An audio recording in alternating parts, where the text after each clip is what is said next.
This is Lone Star Politics from NBC5 and the Dallas Morning News. We are nearly a week after the Texas primary, but it's far from over. In several races, no one got more than 50% of the vote, so the top two now go to a runoff. Good Sunday morning. I'm Phil Prazan from NBC5. And I'm Gromer, political writer with the Dallas Morning News. This morning, we want to take a look at some of the big takeaways from Tuesday and zoom in on candidates still on the campaign trail. Let's start with the race for the U.S. Senate. No runoff here. Congressman Colin Allred of Dallas was the clear winner in the Democratic primary. He will face Senator Ted Cruz in November. Well, Gromer, Allred really dominated in the major metros. You saw how he almost got 60% statewide, but if you zoom in on kind of the major Democratic counties like Harris County, Allred got 65%. In Dallas County, his home county, 76%. In Travis County, he got more than half to Gutierrez's 32%. And then even in Gutierrez's home county of Bexar, Colin Allred won this county with 47%. That really stood out to me. Yeah, Phil, and note that for 3.5 to almost a month, 3.5 weeks to a month, Allred was on television in those markets, paying for costly television ads to go up and communicate with voters. And if he's the only one on television communicating with voters, then it stands to reason that he can sweep up in those areas, even in Gutierrez's home district. And what do you think happened in the Rio Grande Valley and some of these more Hispanic areas?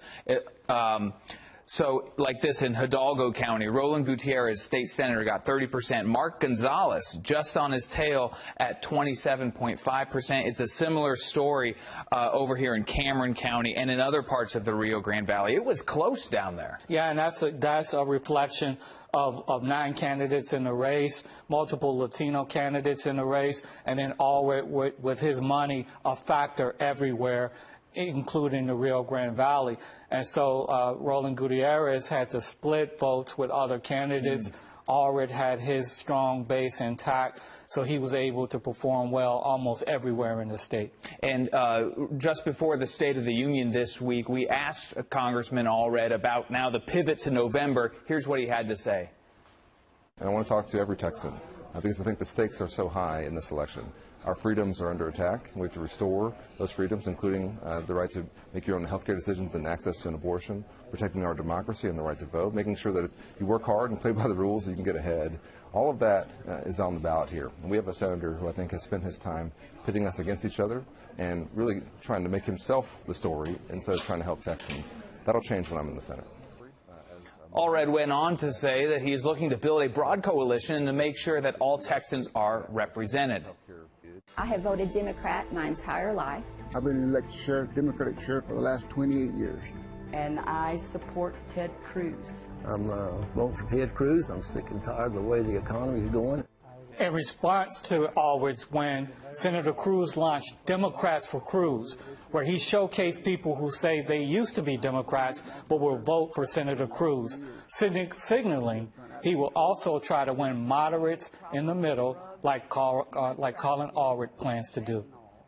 3 North Texas congressional seats were open, the first being District 32, the Dallas seat vacated by Congressman Allred for his U.S. Senate run.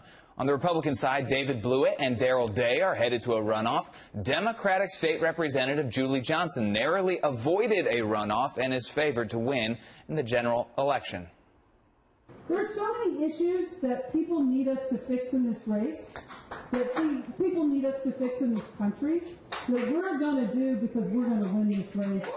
In District 12, which includes Fort Worth, that seat was held by longtime Republican Congresswoman Kay Granger, who retired.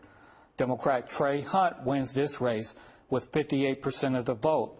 On the Republican side, Representative Craig Goldman finished first by a large margin, but he did not reach the 50% threshold.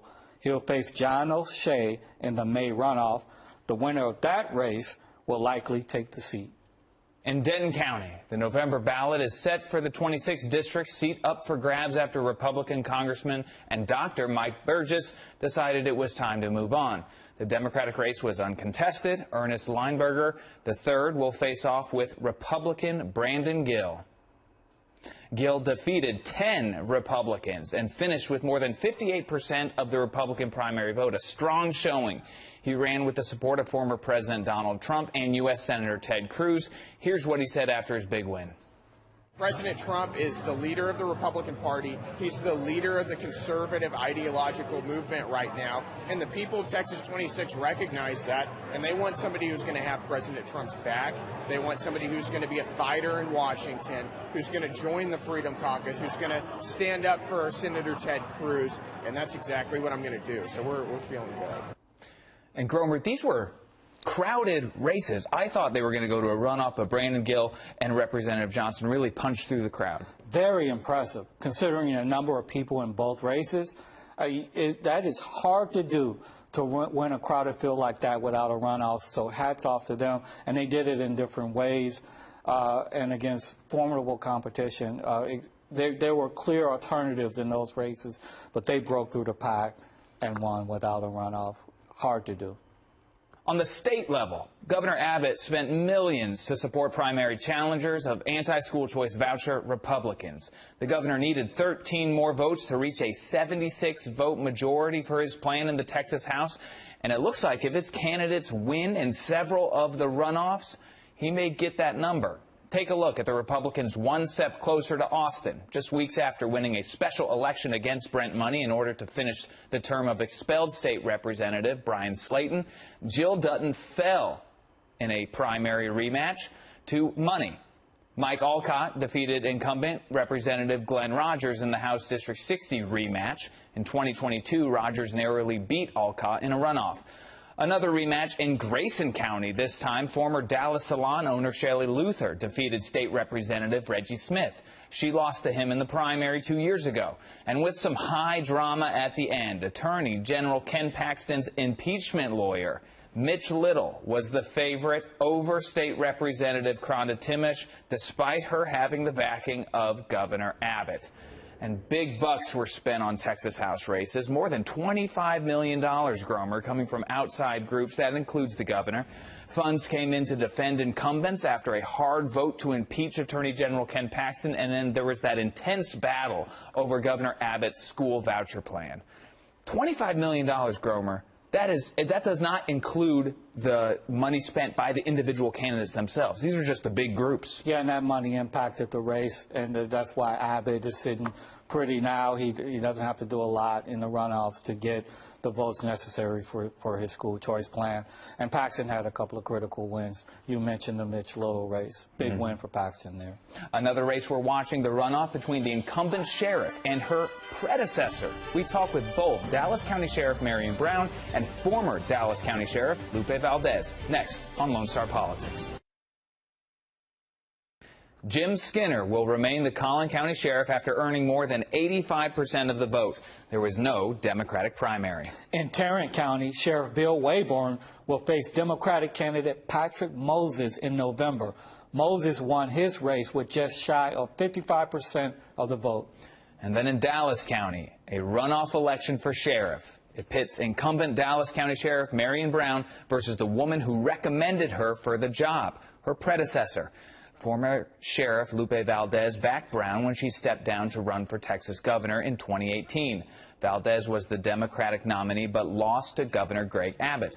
In Tuesday's primary, Brown received nearly 42% of the vote. Valdez received just shy of 38%. Valdez tells me morale issues led some in the department to recruit her to run. Let's just start with what did you learn Tuesday on election night? Well, actually, for an incumbent, I thought 3 points was very low. And if you notice, there was 5 of us. So quite a few of the votes went to other than the incumbent. So, and we are reaching out to a lot of folks, and I hope to have the support of quite a few of those. Well, yeah, so tactics between now and the May 28th runoff. You honestly think I'm going to share them with you? What can you tell us? What can you tell us? That we're going to work hard, and we're going to go after the regular voters, and we're going to continue to seek out the voters and explain our differences. What do you think are the major differences? Why run again? I think the major difference is, which is not getting out, is all the misfunction that is happening at the jail. For instance, today I heard of an individual that was not supposed to be set free, and he's out. And they caught him and brought him back. Something happened there that person got out when he wasn't supposed to. There's also, which hasn't gotten out, is that women were raped by male inmates. Now, how in the world does that happen? Somebody needs to be paying attention to what is going on. And we could go on, thing after thing that's happened. The illnesses that happen in the jail when you don't take care of things. How much of blame do you put on the current sheriff for that? Because there are going to be problems with running a big jail. Yes. I have always said delegate but verify. You can't just stay in your office and say this and this and this should happen. You have to be out there and make sure that it happens. She's the boss at the end of the day. The top sets the tone. The top sets the tone totally. So you did have this job in the past. Yes. You endorsed her for this job. What's changed? The fact that I thought she was going to get some stuff done. A lot of the folks working in the jail and are incarcerated are minorities. So I made it a point to reach out to a minority so that not only the inmates, but the employees would have somebody to reach out to. And according to the things that I've heard, it hasn't happened. I can't tell you the amount of officers that have run into me in situations. An Uber just dropped me off and he said, I saw you at a restaurant and I stopped to talk to you. And that's very common. They stop me and they say, do you know that this is going on? Do you know that this is going on? And I always say, talk to the people above you. And they always say, we do. There's more than 2,000 people, from what I understand, that work in the department. Yes. You know, are these anecdotes, could these just be the exception and not the rule? Could they be disgruntled employees? There has been disgruntled employees in every department. The comment that I get is, you would come and see us. You would come and talk to us. Every time somebody is in office and then leaves, there's always some, overlooking of the shoulder, maybe. Yes.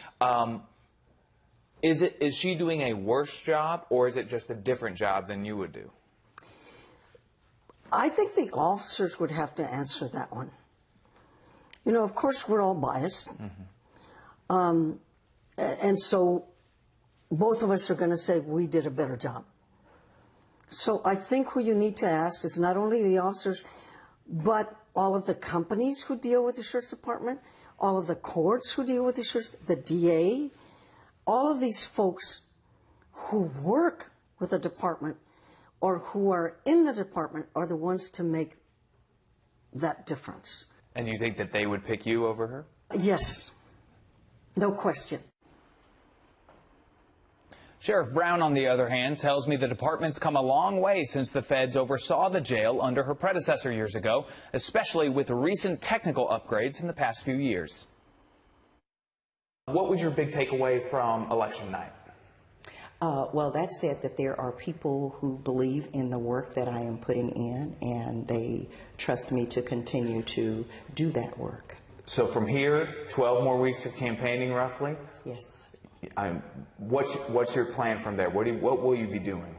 I will be campaigning just as I was prior to this week's election. I'll be running just as I was. In the runoff, you're facing your predecessor, Sheriff Felipe Valdez. What's your argument to voters of why pick you? I ask the voters to check my record and see the work that has been done since I took office in 2018. And I think that they will find that many people did not know that there were things that were not being done. And so if you don't know what is to be done and everything is okay, then it seems like everything is okay to you. But when you learn that there is more that is supposed to be done, then you know the difference. When people ask you, voters ask you, what are your major accomplishments since, I guess, 2018, since you've been sheriff. What do you tell them? I tell them that, first of all, what we did was we focused on the community. And we focused on the community because typically for sheriff's departments, especially our size, they don't engage in the community. Maybe the sheriff as the leader goes out and participates in parties and gatherings and that kind of thing, but the sheriff's department did not initiate those community events. Now we've focused on our community and we initiate those community events. National Night Out is a flagship event that we have every year. We had not ever done that at the Dallas County Sheriff's Department. And each year we have upwards of 600 to 700 people attend that event. We hold it in an unincorporated area. Why? Because that area is not within a city. It's in the county of Dallas, but it's not in a city, so it gets no attention from a city, a municipality. So we want to make sure that it gets attention from the county law enforcement. Do you feel like those areas were neglected in the past? Absolutely. Absolutely. Your predecessor, when I ask her why she's running, she says that that people within the department, people connected to the department, have asked her to run, and that she's campaigning on morale is bad. What do you think about that argument from her? Here's what I say. I say, first of all, that number that is cited, 30 people asking you to come and return to your position, you have to really think about it. There are over 2,100 employees at the Sheriff's Department, and so I thought about this and I said, what percentage of 2,100 is 30? It's not big.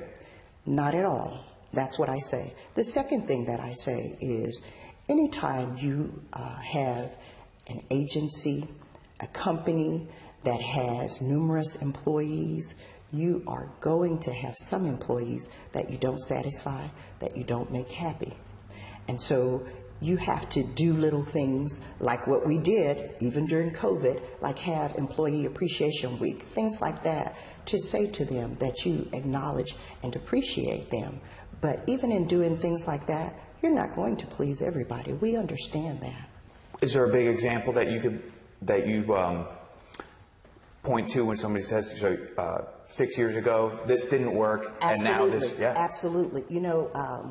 10 months, and I'm glad you asked me that, because I know that she says 10 months after I left, then they failed inspection. And I want to clarify that. We did not fail jail inspection. We failed the inspection of an outdated process that she had in place that is no longer what we lean on. We've updated that process, and we have brought in an electronic system. We now use technology to work smarter, not necessarily harder. That is an example of some of the things that they were going on back then, and they worked well for them, but they don't for now. Gromer, this is going to be the biggest election in the county in May, huh? It's going to be really contentious because you have two allies going at it. Good job with the interviews, but I think Lupe Valdez's dog had something to say. You didn't ask him a question. Texas connects us to the State of the Union address. Still ahead, President Biden turns to North Texas to help drive home his message. Next on Lone Star Politics.